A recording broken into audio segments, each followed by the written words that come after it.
Pada malam hari ini kita bersama-sama berkumpul untuk merenungkan sebuah tema yang waktu saya baca langsung menakutkan gitu ya.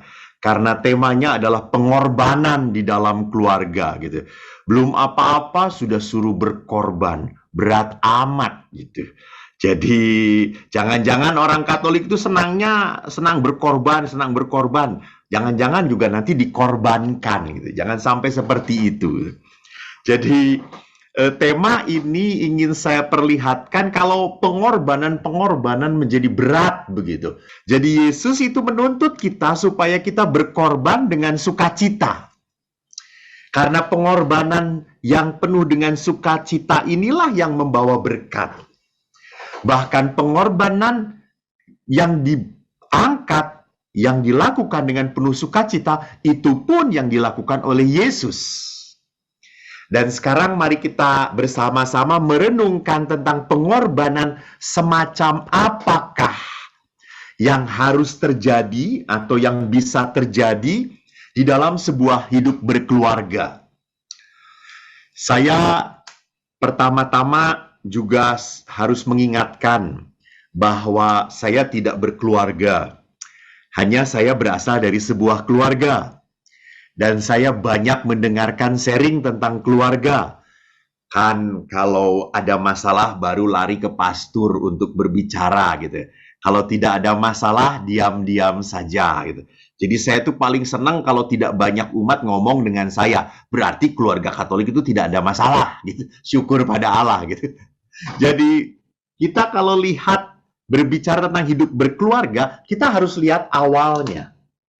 Jadi awal dari hidup berkeluarga ini adalah diawali oleh kehendak Tuhan. Tolong perhatikan. Ini hidup berpasangan itu adalah sebuah keinginan Allah. Tuhan Allah berfirman, tidak baik kalau manusia itu hidup seorang diri saja. Aku akan menjadikan penolong baginya yang sepadan. Jadi kalau kita kembalikan kepada maksud awal dari sebuah hidup bersama dalam perkawinan, maksud Allah itu adalah maksud yang baik sekali. Jadi hidup bersama, hidup berkeluarga itu anugerah Tuhan. Harus diingat itu, anugerah Tuhan. Dan di dalam hidup berkeluarga, Allah memasangkan satu dengan yang lain sebagai apa? Sebagai tanda bahwa Allah ingin membuat kita semakin hidupnya bersukacita dan semakin hidupnya bermakna. Jadi manusia itu punya arti hidupnya pada saat ia memberikan nilai untuk orang lain. Kita bisa tahu, saya juga selalu lihat kalau orang ini bernilai atau tidak, hidupnya penuh makna atau tidak, kelihatan dari matinya. Kalau pada saat mati banyak yang datang, pasti orang ini punya banyak nilai dalam kehidupan. Tapi kalau yang mati lalu yang datang cuma pastor doang, ini berarti orang ini pelit gitu ya. Mungkin setiap orang juga malas untuk mendatangi dia. Jadi Allah itu memperlihatkan bahwa kehidupan harus ada di dalam sebuah kebermaknaan. Dan kebermaknaan itu terjadi pada saat mereka hidup bersama. Ini Allah berkata. Lalu bagaimana manusia menanggapi? Di dalam kitab Kejadian bab 2, ini yang tadi ayat 18, bab Kejadian bab 2 ayat 23, manusia berkata. Jadi tadi di sini Allah berfirman, ayat 23 manusia berkata, inilah dia tulang dari tulangku dan daging dari dagingku. Ia akan dinamai perempuan, sebab ia diambil dari laki-laki. Sebab itu seorang laki-laki akan meninggalkan ayahnya, ibunya, dan bersatu dengan istrinya, sehingga keduanya menjadi satu daging. Bapak Ibu yang terkasih, saudara-saudariku, perhatikan bahwa kata-kata manusia pada saat dia mendapatkan pasangan hidup, dia berteriak dengan sukacita. Inilah dia, tulang dari tulangku. daging dari dagingku. Jadi manusia pun menyambut karunia Tuhan dengan sukacita. Bahkan karunia ini diterima oleh Tuhan sampai manusia ini berani meninggalkan ayah dan ibunya. Ingat, di dalam keluarga kan hubungan anak dengan ayah dan ibu kan erat sekali. Gitu ya. Hubungan ayah dan ibu bagi anak adalah sangat berharga. Dan pada saat ia menemukan pasangan hidupnya, dia tinggalkan ayah ibunya dan bersatu dengan istrinya. Jadi ini tindakan apa? Tindakan berarti apa? Tindakan melihat bahwa rupanya pasangan ini lebih berharga. Karena ini pemberian Tuhan. Dan Tuhan mempunyai apa? Mempunyai rancangan yang indah di tengah keluarga.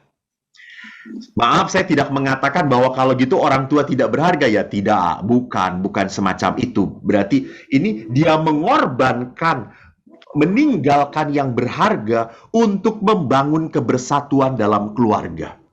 Itu kan berarti dia sadar kalau sampai meninggalkan yang berharga dalam hidupnya, berarti ia mendapatkan sesuatu di dalam perkawinan itu. Jadi inilah maksud Tuhan di dalam sebuah perkawinan.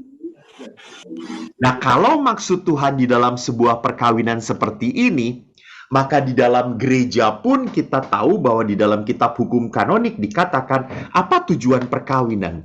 Tujuan perkawinan yang pertama adalah apa? Saling menyejahterakan. Maka kalau tema hari ini yaitu tentang pengorbanan di dalam keluarga, ini jangan dilihat sebagai sesuatu yang berat, ini jangan dilihat sebagai sesuatu tugas, kewajiban. Jadi kalau mencintai pasangan Anda menjadi tugas dan kewajiban, Anda sudah salah, Anda salah. Gitu. Jadi kenapa salah? Karena mencintai itu bukan sebuah tugas dan kewajiban. Mencintai itu sebuah kerelaan. Ingat itu, kerelaan. Kemauan. Mengalir begitu saja dari hati. Jadi inilah cinta yang murni. Inilah cinta yang dasar. Inilah cinta yang sungguh. Maka ada sebuah keikhlasan. Maka kan seorang imam akan menyelidiki penyelidikan kanonik terhadap pasangan, apakah pasangan ini bebas atau tidak. Kamu ini menikah dengan dia, apakah kemauan kamu atau kemauan orang tua kamu? Jangan-jangan kamu menikah dengan dia karena orang tua kamu bayar utang, gitu. Jadi mama kamu punya utang banyak, ya sudah anak saya kasihin aja gitu supaya lunas. Nah, kalau begini perkawinan tidak bisa terjadi dalam gereja Katolik. Jadi perkawinan itu harus ada di dalam kebebasan.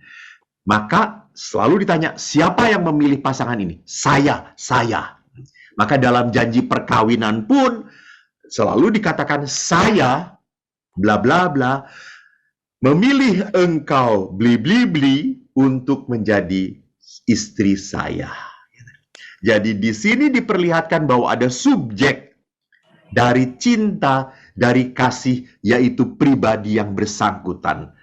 Maka sekali lagi, sebuah cinta itu tidak pernah menjadi sebuah paksaan. Cinta itu adalah sebuah aliran keikhlasan. Nah, kalau demikian, cinta itu aliran keikhlasan, kita lihat apakah cinta itu. Mari kita lihat di dalam Injil, kalau cinta itu seperti apa. Kita lihat Injil Yohanes 21 ayat 15 sampai 19. Saya bacakan ya. Di dalam Injil Yohanes bab 21 ayat 15 sampai 19 dikatakan begini. Sesudah sarapan, Yesus berkata kepada Simon Petrus, "Simon anak Yohanes, apakah engkau mengasihi aku lebih daripada mereka ini?" Jawab Petrus kepadanya, "Benar Tuhan, engkau tahu bahwa aku mengasihi engkau." Kata Yesus kepadanya, "Gembalakanlah domba-dombaku." Kata Yesus pula kepadanya untuk kedua kalinya, Simon, anak Yohanes, apakah engkau mengasihi aku? Jawab Petrus kepadanya, benar Tuhan, engkau tahu bahwa aku mengasihi engkau. Kata Yesus kepadanya, gembalakanlah domba-dombaku. Kata Yesus kepadanya untuk ketiga kalinya, Simon, anak Yohanes, apakah engkau mengasihi aku? Maka sedih hati Petrus karena Yesus berkata untuk ketiga kalinya, apakah engkau mengasihi aku? Dan Simon berkata kepadanya, Tuhan, engkau tahu segala sesuatu. Engkau tahu bahwa aku mengasihi engkau. Kata Yesus kepadanya, gembalakanlah domba-dombaku. Demikianlah sabda Tuhan. Syukur kepada Allah. Ada yang janggal nggak dari kitab suci ini? Dari perikop ini? Bagi saya, toh kalau orang mengasihi, apakah engkau mengasihi aku? Ya, aku mengasihi engkau. Lalu pasti orang yang nanya ini, saya juga. Betul atau tidak? Iya toh, pasti orangnya, kamu mengasihi aku nggak? Ya, aku mengasihi aku. Ih, gue juga sayang sama engkau, gitu ya. Lihat, harusnya kayak gitu. Kalau Yesus tanya, apakah engkau mengasihi aku? Jawab Petrus, benar Tuhan, aku mengasihi engkau. Yesus juga, aku juga mengasihi engkau Petrus. Kita saling mengasihi, kita berpelukan. Itu kan harusnya kayak gitu ya. Tapi tidak di sini. Lihat, 3 kali Yesus berkata, engkau mengasihi, dan dia mengatakan apa? Gembalakan, gembalakan, gembalakan. Jadi Yesus mau berkata apa? Kalau engkau mengasihi aku, do something for me. Jadi kalau engkau mengasihi aku, tolong gembalakanlah domba-domba. Maka kalau hari ini kita juga berbicara tentang pengorbanan di tengah keluarga, kita bertanya, apakah saya mengasihi Tuhan? Ya Tuhan, saya mengasihi engkau. Tiap minggu saya ikut kerahiman ilahi. Tiap hari saya berdoa kerahiman ilahi. Hahaha. Cintai suamimu. Aduh, itu yang paling sulit Tuhan. Itu dia. Tuhan memilih yang paling sulit untuk hidup kita. Untuk hidup Petrus juga apa? Gembalakan domba-dombaku. Jadi cinta di dalam diri Yesus bukanlah cinta romantisme.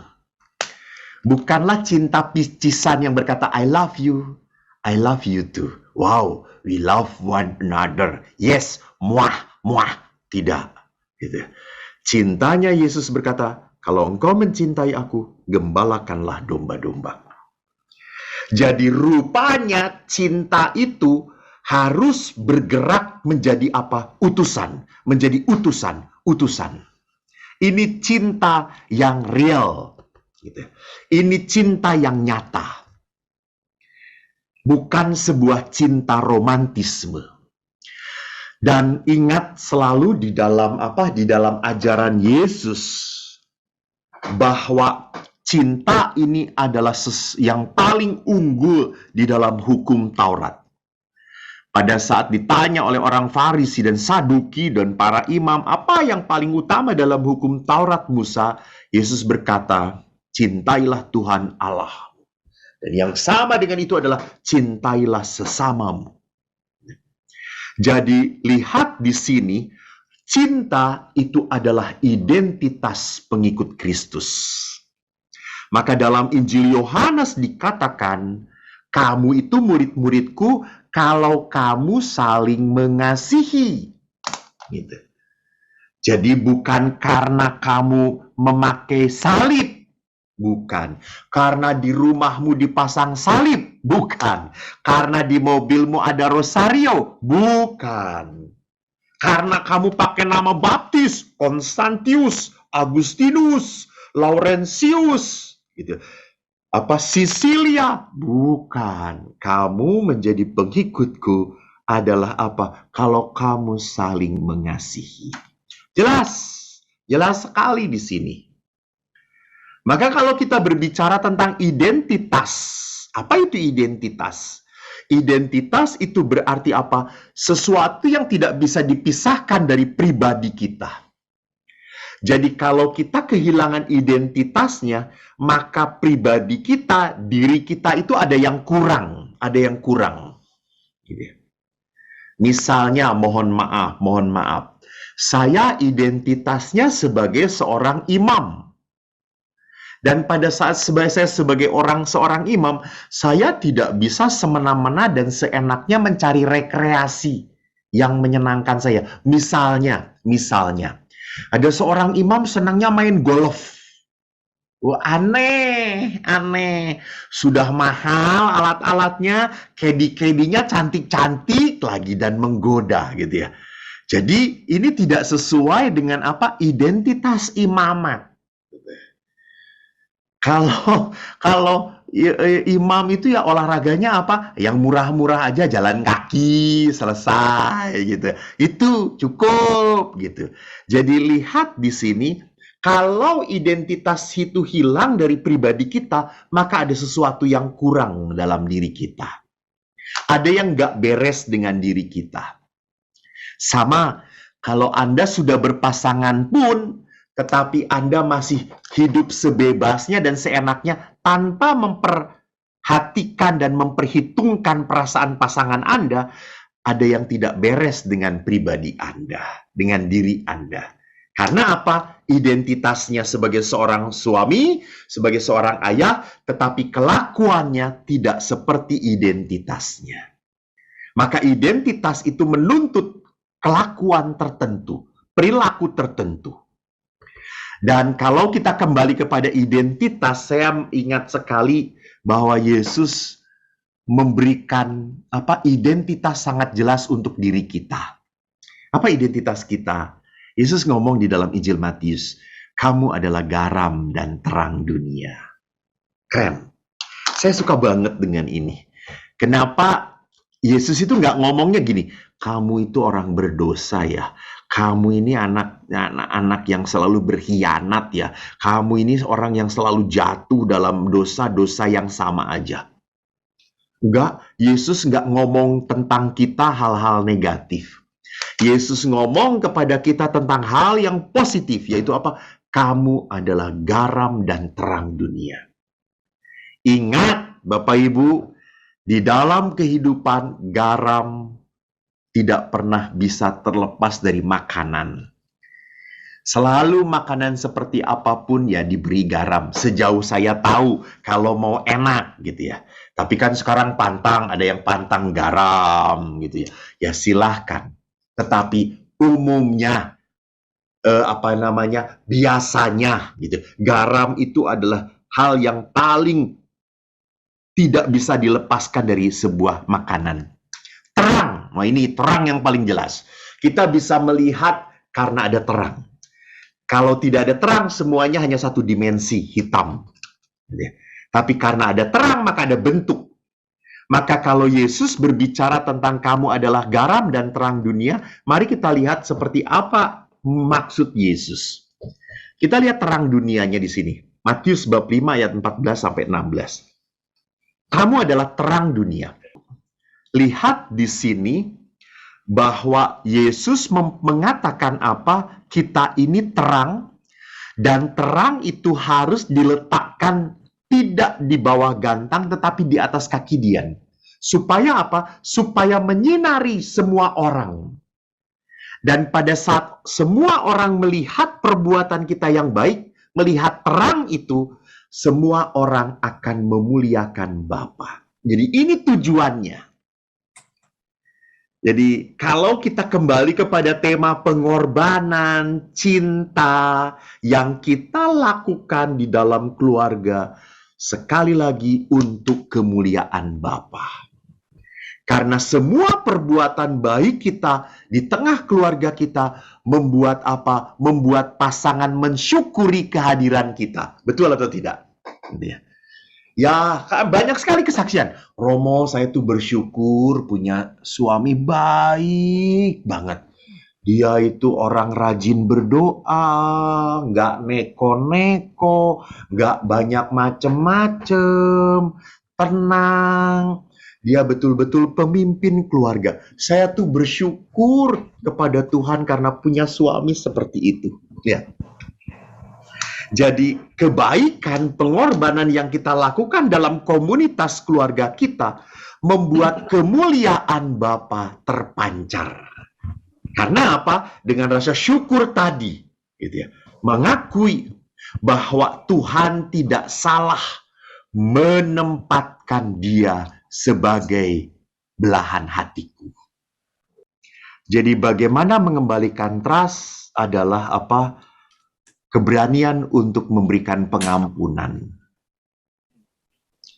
Jadi kalau kita terluka dan kita tidak menuntaskan luka itu, maka akhirnya orang hanya apa? Hanya ragu-ragu, tidak percaya lagi, gitu ya. Dan Bapak Ibu yang terkasih, ingat Bapak Paus Fransiskus pernah mengingatkan, Anda menikah dengan suami yang tidak sempurna. Anda pun adalah orang yang tidak sempurna. Anak-anak Anda pun tidak sempurna. Maka keluarga bisa bertahan kalau ada pengampunan. Jadi kalau di dalam keluarga tidak ada pengampunan, maka di dalam keluarga itu akhirnya hanya dibangun dari apa? Dari curiga, dari luka, dari kekhawatiran, dari ketidakmungkinan, dari kepahitan. Jadi memang betul pengkhianatan itu melahirkan sakit, kekecewaan.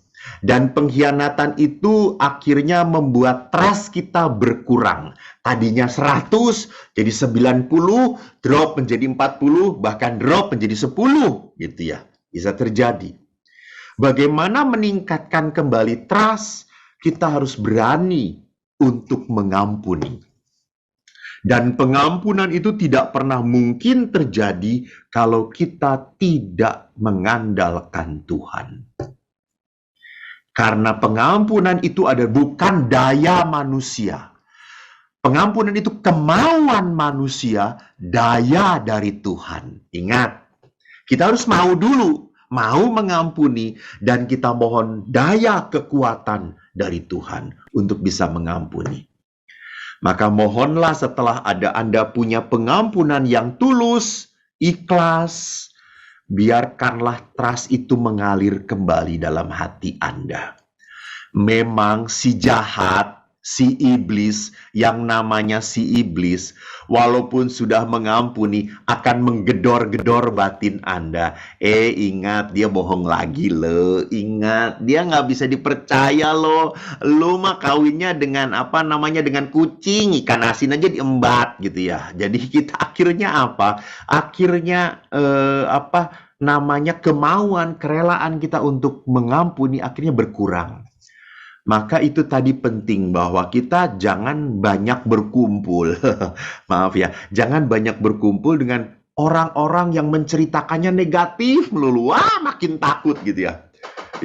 Jadi kalau orang-orang menceritakannya makin negatif terus, suami kita juga yang baik-baik malah jadi dicurigai juga. Anda itu harus berani memilah-milah, tolong memilah-milah. Jangan semua dimasukkan, meledak. Masukkan yang baik-baik gitu. Maka bagus sekali bahwa kerahiman, Anda punya rutinitas berdoa, Anda punya rutinitas membaca firman, Anda punya rutinitas sharing. Ini adalah memasukkan hal positif supaya membangkitkan iman, kekuatan iman, bukan menumbuhkan kekhawatiran dalam batin kita. Mencoba untuk merangkai tentang menjadi terang, menjadi pelita dan garam, ada 5 gambaran inspiratif yang ingin saya lemparkan kepada Anda sebagai sebagai inspirasi. Apa artinya terang itu? Apa artinya menjadi garam itu? Inspirasi yang pertama yang muncul adalah air terjun. Kalau kita melihat air terjun, pasti kita punya kesan segar, menghidupkan, sumber yang tak pernah kering, dan ada daya kekuatan. Orang lari pasti kalau mau refreshing ke gunung, ke air terjun. Betul atau tidak? Nggak mungkin orang refreshing ke padang gurun.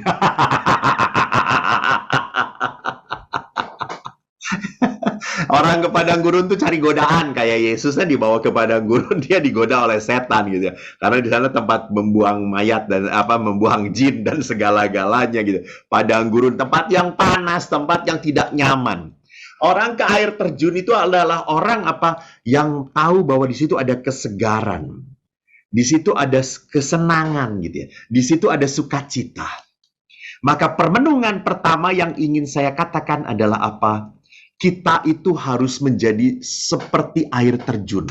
Sosok yang mengundang orang datang.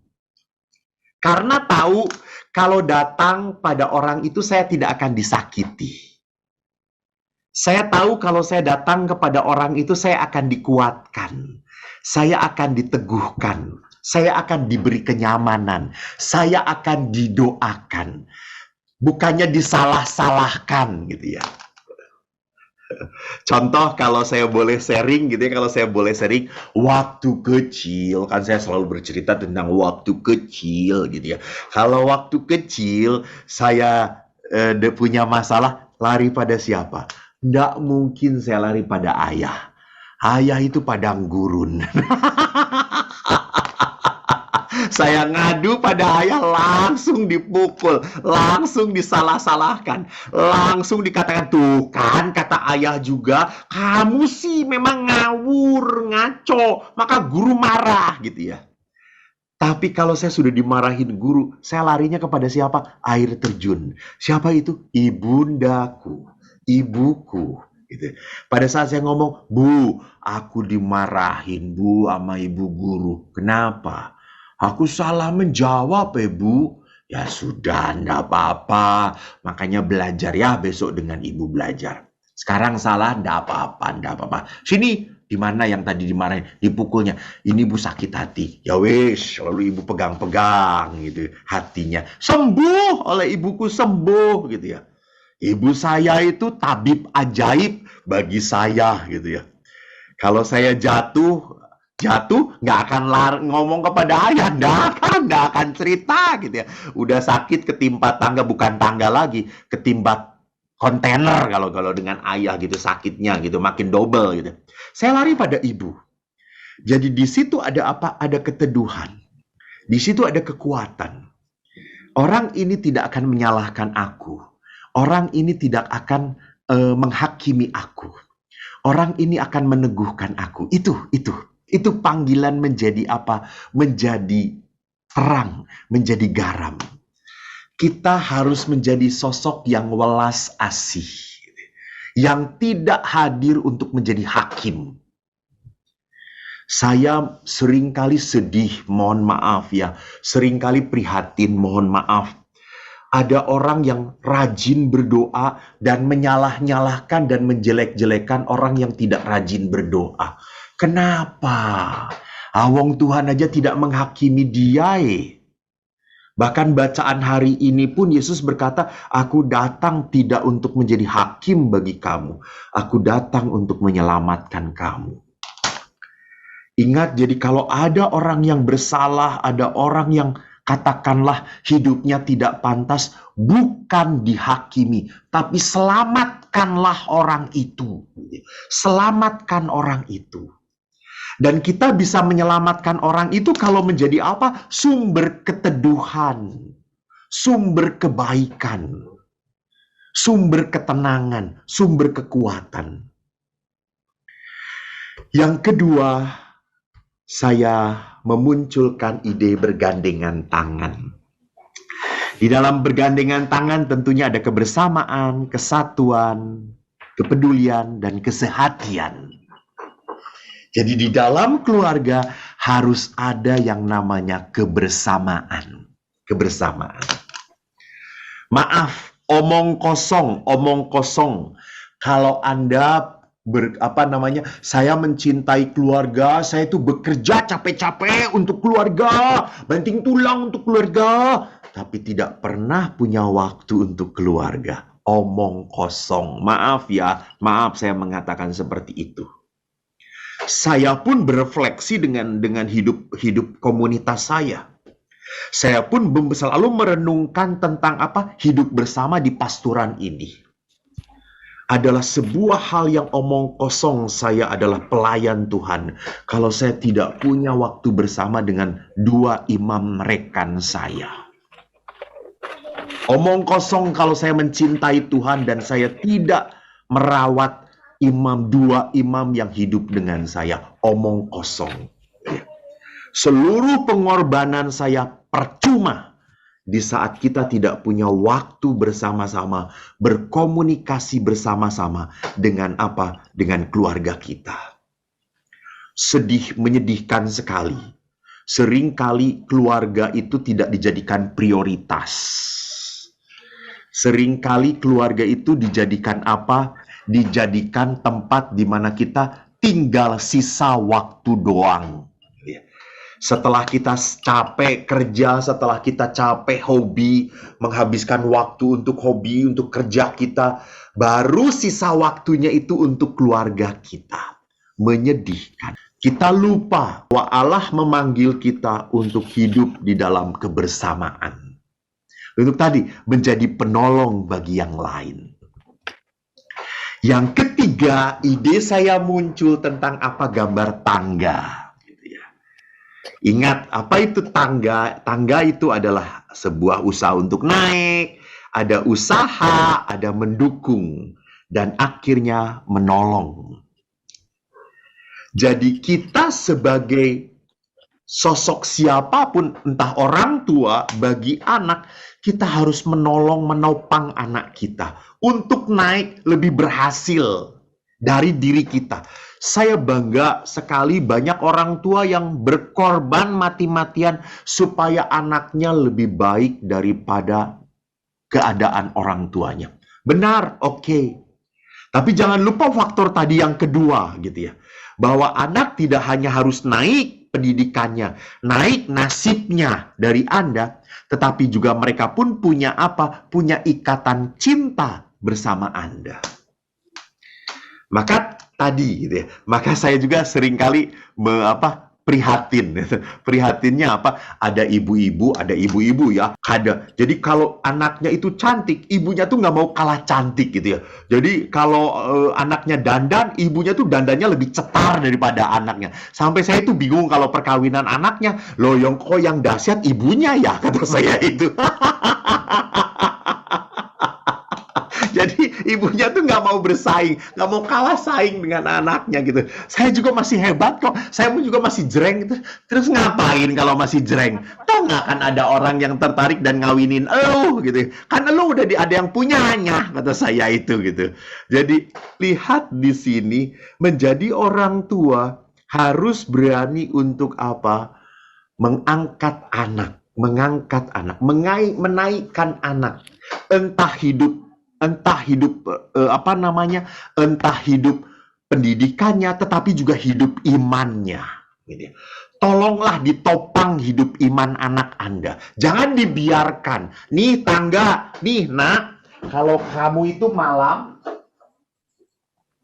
nih rosario, doa ya rosario, sono, nih rosarionya. Bukan gitu, Mam. Ini rosario nak, yuk kita rosario sama-sama, gitu. Itu berarti Anda memegangi tangga supaya iman anak Anda naik ke atas. Jadi ini menjadi penolong, ini menjadi penopang bagi hidup beriman anak Anda. Dan yang terakhir, ide yang muncul adalah jembatan. Jembatan itu membuat orang menyeberang, berpindah, tetapi juga mempunyai hubungan dengan yang sebelumnya. Jadi bagaimanapun setelah menikah harus ada sebuah gerakan menyeberang gitu ya. Tentunya penyeberangan ini ke penyeberangan yang lebih bahagia. Jadi jangan sampai gue sebelum menikah dengan lu ya bahagia banget. Sekarang setelah menikah dengan kamu memang menyeberang pada penderitaan. Berarti kalau Anda kawin dengan orang gila gitu ya. Jadi saya itu harus menghantar dari situasi yang tidak baik menjadi baik. Dari situasi yang dulunya jauh dari Tuhan jadi dekat dengan Tuhan. Dari situasi yang tidak peduli menjadi peduli banget. Gitu. Ini tugas kita.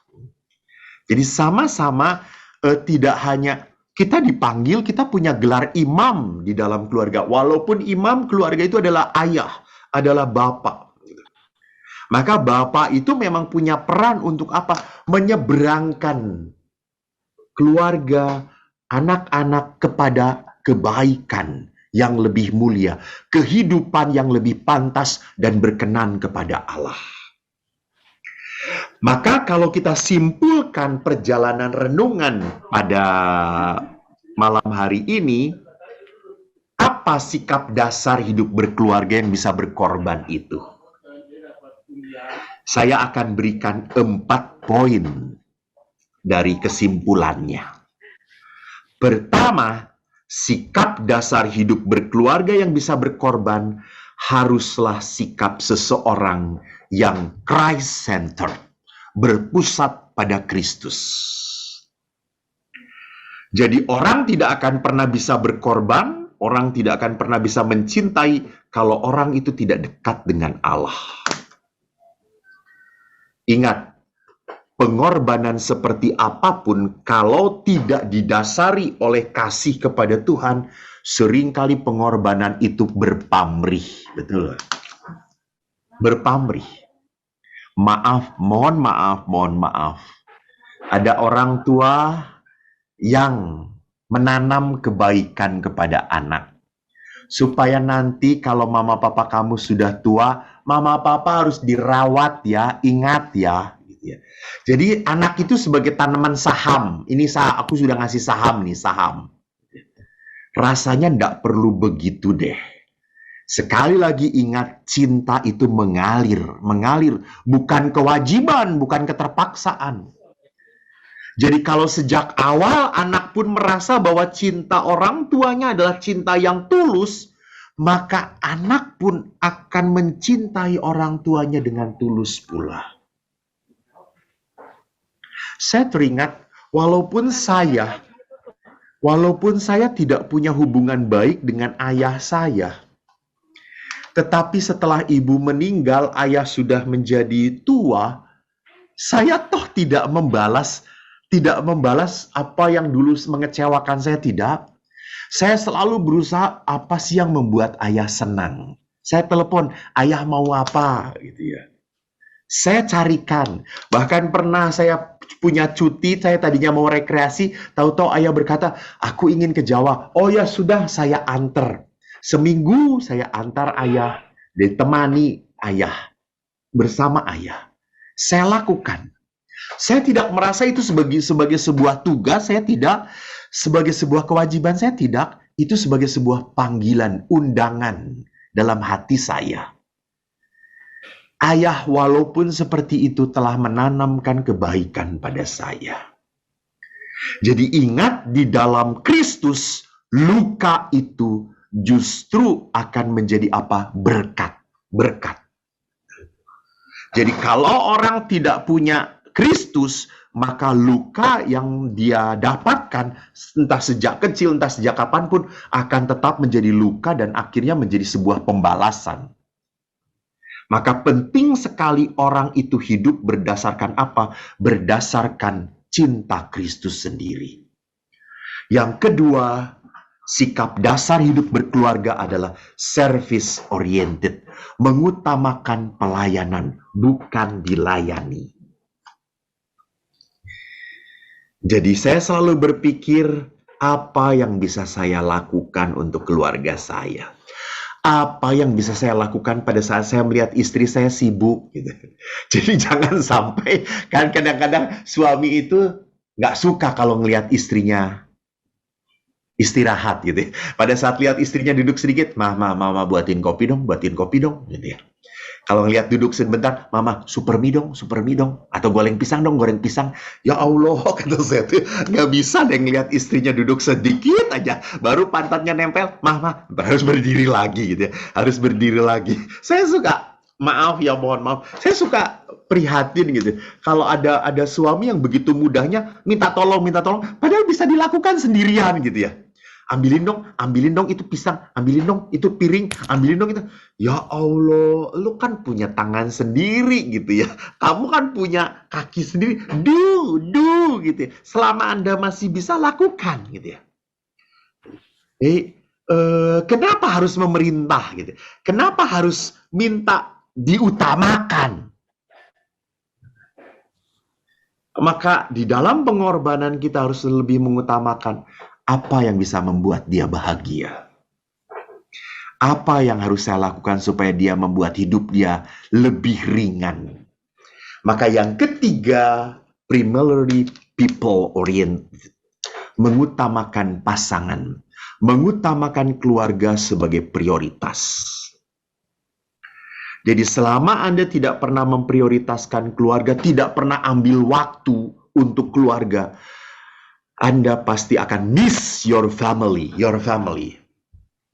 Jadi, maaf, mengutamakan pasangan dan keluarga harus ada disiplin. Dan memang harus dijadwalkan.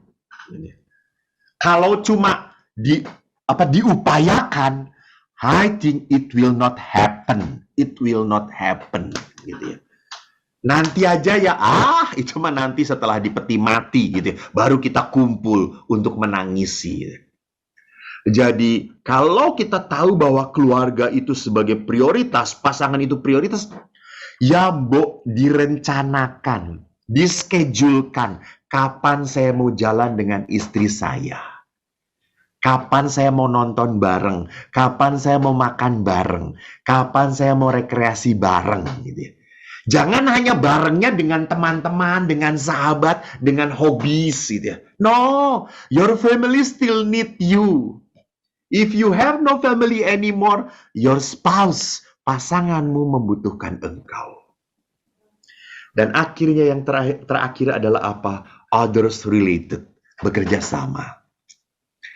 Ingat, kita dipanggil untuk saling mengasihi, bukan saling menyakiti. Maka pada saat kita sadar panggilan kita, bahwa kita dalam hidup berkeluarga, jangan pernah lupa, keluarga tidak akan berjalan mulus kalau salah satunya cuek. Jadi kalau salah satunya cuek saja, maka apa yang terjadi? Perjalanan hidup berkeluarga akan timpang. Maka perjalanan hidup berkeluarga harus dibangun di dalam kebersamaan. Tuhan memberkati. Terima kasih. Shalom.